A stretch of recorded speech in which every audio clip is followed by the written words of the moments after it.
বান বিভীষিকাৰ দ্বিতীয়টো দিন আৰু এই মুহূৰ্তত আমি উপস্থিত আছো টিয়কৰ এক গ্ৰামাঞ্চলৰ পৰিৱেশ। এতিয়ালৈকে আমি টিয়কৰ নগৰ অঞ্চলৰ পৰিৱেশ দেখাইছিলো, এতিয়া আমি গ্ৰামাঞ্চলৰ পৰিৱেশ দেখাইছো। এয়া হৈছে টিয়কৰ দক্ষিণ দুলীয়া গাঁৱৰ এটা দৃশ্য। এয়া দৃশ্য এখন গ্ৰামাঞ্চলৰ দৃশ্য। কেনেকুৱা ধৰণৰ ভয়াৱহ এই মুহূৰ্তত সম্পূৰ্ণৰূপে বহিৰ্জগতৰ লগত এই যিবোৰ অঞ্চল প্ৰায় 10-15খন গাঁৱৰ আচলতে বহিৰ্জগতৰ সৈতে যি সম্পৰ্ক ইতিমধ্যে বিচ্ছিন্ন হৈ পৰিছে।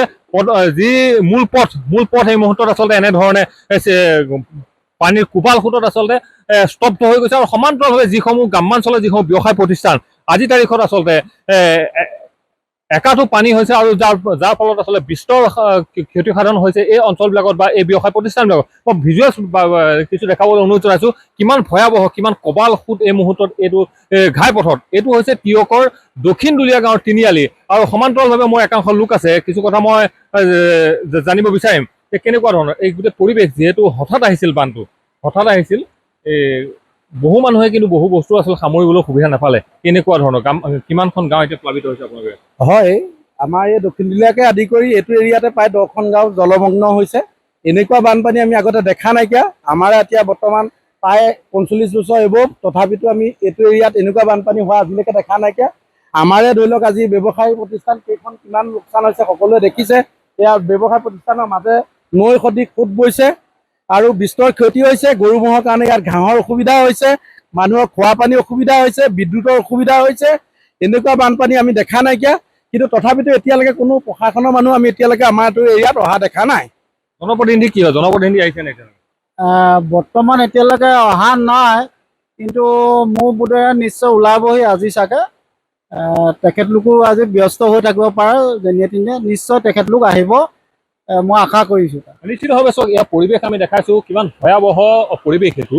আৰু এই ক্ষেত্ৰত আমি ক'ব লাগিব যে বাৰম্বাৰ টিয়কৰ যিটো প্ৰান্তলৈকে যাওঁ, যিসকল বানাৰ্তৰ কাষলৈ যাওঁ, সকলোৰে এটাই কথা যে খোৱা পানীৰ অভাৱ, প্ৰশাসনৰ যি দুৰ্বলতাৰ কথা বাৰম্বাৰ প্ৰতিজন বানাৰ্তই কৈছে। ক্ৰোধিত হৈছে আচলতে বানাৰ্ত এই কথা কাৰণে যে এই মুহূৰ্তলৈকে যিসমূহ বানাৰ্ত অঞ্চল, বানপীড়িত অঞ্চল, সেই বানপীড়িত অঞ্চলত পশু খাদ্যৰ অভাৱ হৈছে, শিশু খাদ্যৰ অভাৱ হৈছে, বাসস্থানৰ অভাৱ হৈছে। তথাপিতো কিন্তু এই মুহূৰ্তলৈকে প্ৰশাসনৰ কোনো ধৰণৰ আচলতে গা লৰা নাই। কেৱল মাত্ৰ আহিছে, চাইছে, গুচি গৈছে। কিন্তু যিসকল বানপীড়িত লোকসকলৰ আজিৰ তাৰিখত আচলতে কোনো ধৰণৰ খবৰ ল'বলৈ বা তেখেতক সুবিধা কৰিবলৈ এই মুহূৰ্তত আহৰি নাই। মই কিছু ভিজুৱেলছ দেখাইছোঁ, এটা ভয়াৱহ ছবি এই মুহূৰ্তত দেখাইছোঁ।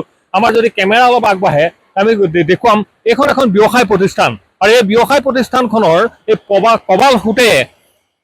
কোবাল সোঁতে আচলতে এই ব্যৱসায় প্ৰতিষ্ঠানখন সম্পূৰ্ণৰূপে লৈ গৈছে। ইয়াৰ ভিতৰ ভগাৰ আচলতে যিসমূহ বয় বস্তু সকলো আচলতে উটুৱাই নিছে। আৰু এনেধৰণে এতিয়া টিয়কৰ বিভিন্ন প্ৰান্তৰ, বিশেষকৈ টিয়ক, যোৰহাট বা জাঁজি এই বৃহত্তৰ যিটো অঞ্চলটোৰ প্ৰায় শতাধিক গাঁও এই মুহূৰ্তত বানত প্লাবিত হৈছে।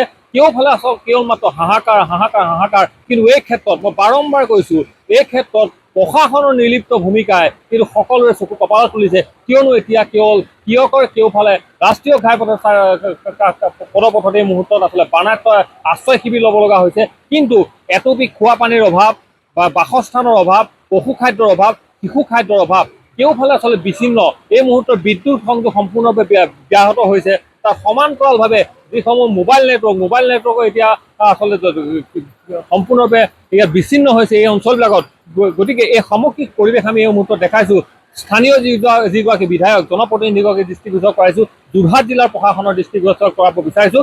মূলতঃ এইসকল বানাৰ্তৰ কাষত আচলতে থিয় দিব লাগে অনতিপলমে প্ৰশাসন।